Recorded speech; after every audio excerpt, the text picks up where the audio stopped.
All right, guys, so I'm gonna do another conceptual video, this time talking about the 4 main components of passing a guard. I'm gonna first go through the 4 main components, and then I'm gonna talk a little bit about practical application of these ideas. It's kind of the reverse of playing guard. The 4 things that must occur for me to pass the guard. Number 1 is distance, right? I have to get chest to chest to finish the pass.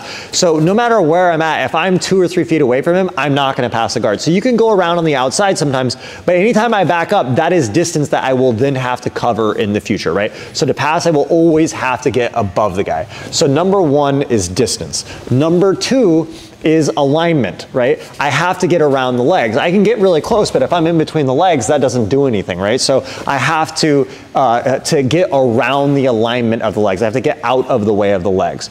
Number 3 is elbow-knee space. If I clear the legs, I have distance, I'm over top of him, but he still has the elbow and knee connected. Now I still have a big fight because he can push me off with the knee and start finding a way to get back out away from me. That's the 3rd component. The 4th component is his shoulder blades need to be pinned on the mat.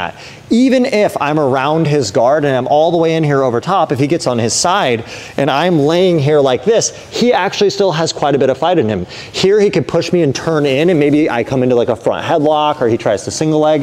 If he turns away, of course it's still bad for him because I can take his back, but I actually don't get the pass, right? So for a pass to exist, I need to get his shoulder blades to the mat. I need to get my chest to chest to pin him. I have to be over top. Elbow knee space needs to be disconnected, and the alignment.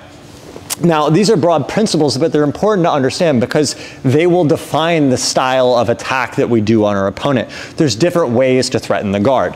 So for example, attacking distance, I'm just gonna give a few specific examples of how to attack. So attacking distance would look something like, say the guy's got his guard up, his legs are here a little bit open, right? I could step in the center and start splitting the legs, and now I'm right over top. So I haven't attacked the alignment, I haven't attacked the elbow knee space, I'm attacking the distance, right? So I get right over top here, and now as I'm splitting the legs, this is a very hard position to get out of. This is often used in competition, passing De La Riva guard. So from here, maybe he's holding my ankle, playing De La Riva. Often people will try to break your grip on the sleeve like this, and you can create these threats to drop here. This is also how a knee cut pass works sometimes, right? So if I'm here like this, and I get inside and I frame the thigh out, I split the legs and I go straight over top and go directly to a chest over chest finish.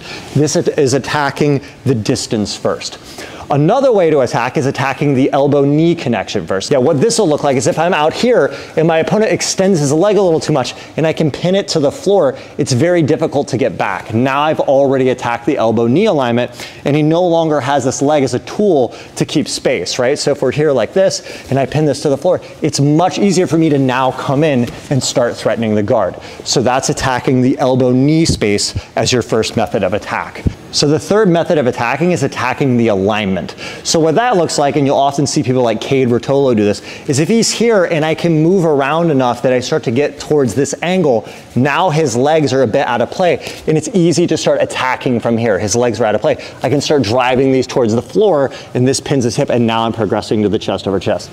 So of course, all 4 of these things are always going to be in play, but which one you attack first will change how the pass ends up looking. And so the 4th one is attacking the shoulder blade pinning, right? Some people, when they play their guard, they're already dead center, so they self-solve this for you.